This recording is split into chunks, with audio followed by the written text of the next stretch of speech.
year 1843, a man was born who, during his lifetime, was to have a profound effect on millions of people. His name was Russell Herman Conwell. He became a lawyer, then a newspaper editor, and finally a clergyman. Well, one day a group of boys came to Dr. Conwell at his church and asked him if he would be willing to instruct them in college courses. They wanted a college education but lacked the money to pay for it. He told them that he'd do all he could, and as the boys left, a thought, an idea began to form in Dr. Conwell's mind. He asked himself, why couldn't there be a fine college for poor but deserving young men? Well, here was a great idea, and he went to work on it at once. Almost single-handedly, Dr. Conwell raised $7 million with which he founded one of the world's leading universities. And he raised the money by giving more than 6,000 lectures all over the country, and in each one of them, he told the story called Acres of Diamonds. The story was the account of an African farmer who heard tales about other settlers who had made millions by discovering diamond mines. And these tales so excited the farmer that he could hardly wait to sell his farm and search for diamonds himself. So he sold his farm and spent the rest of his life wandering the vast African continent, searching unsuccessfully for the gleaming gems which brought such high prices on the markets of the world. Finally, in a fit of despondency, broke and desperate, as I remember the story, he threw himself into a river and drowned. Now, meanwhile, the man who had bought his farm one day found a large and unusual stone in a stream which cut through the property. And the stone turned out to be a great diamond of enormous value. And he then discovered that the farm was covered with them, and it was to become one of the world's richest diamond mines. The first farmer had owned literally acres of diamonds, but had sold them for practically nothing in order to look for them elsewhere. If he'd only taken the time to study and prepare himself, to learn what diamonds looked like in their rough state, and had first thoroughly explored the land he owned, he would have found the millions he sought right on his own property. The thing about this story that so profoundly affected Dr. Conwell and subsequently millions of others was the idea that each of us is, at this moment, standing in the middle of his own acres of diamonds. If we will only have the wisdom and patience to intelligently and effectively explore the work in which we're now engaged, we'll usually find that it contains the riches we seek, whether they be financial or intangible or both. There's nothing more pitiful to my mind than the person who wastes his life running from one thing to another, forever looking for the pot of gold at the end of the rainbow, and never staying with one thing long enough to find it. No matter what your goal may be, perhaps the road to it can be found in the very thing in which you're now engaged. You see, the average man believes some businesses are better than others, instead of realizing the truth that there are no bad businesses. There are just those people who don't know enough to see the opportunities in the work they're in. No matter what our work happens to be, it's our business. We're the manager. If there seems to be no future or opportunity in it, it isn't always because it's not there, but perhaps only because we can't see it. A farmer once poked a tiny pumpkin into an empty jug. The pumpkin grew until it completely filled the jug and could grow no more. When the farmer broke the glass, he had a pumpkin exactly the size and shape of the jug. If we're not careful, each of us can do a similar thing. We can mistakenly poke ourselves into jugs that limit our growth. But it is we who do the poking, not the job, not the company, nor the territory, nor the economy, nor the times. We do it. People who become outstanding at their work are those who see their work as an opportunity for growth and development, and who prepare themselves for the opportunities which surround them every day. Preparation is the key. This means becoming so good, so competent at what we're now doing, we will actually force the opportunities we seek to come our way. It takes imagination, creative imagination, to know that diamonds don't look like diamonds in their rough state, nor does a pile of iron ore look like iron or steel. Great opportunities lurk constantly in every aspect of the work in which we now find ourselves.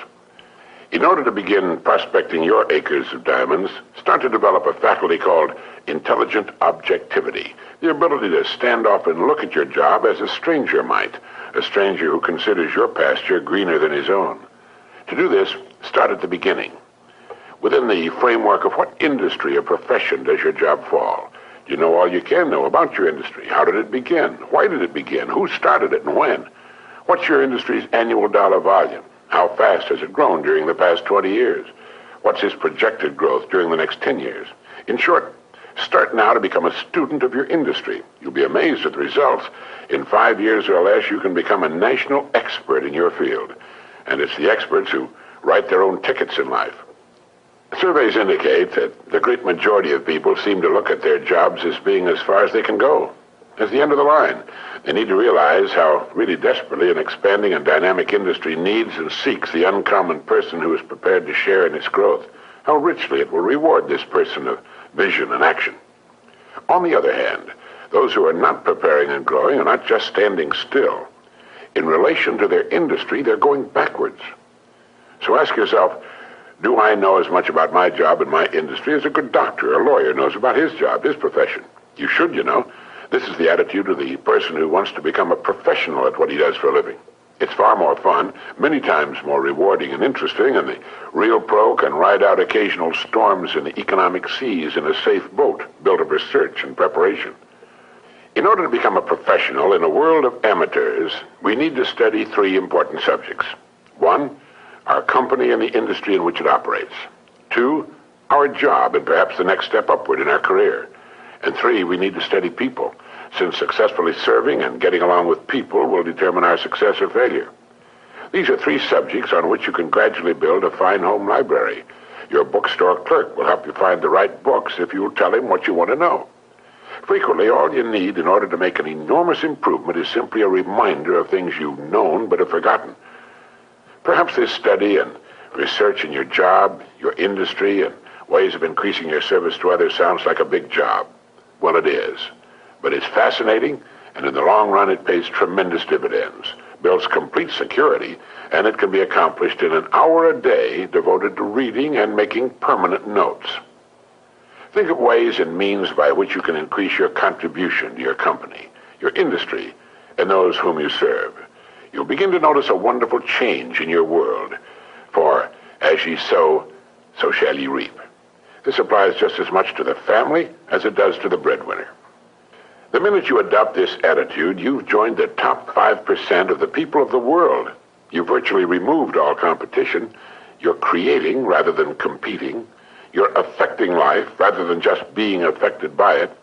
You're becoming a creator and a giver to life instead of just a receiver. By taking this attitude toward your work, your company, and industry, you're automatically taking care of 2 vital parts of successful living.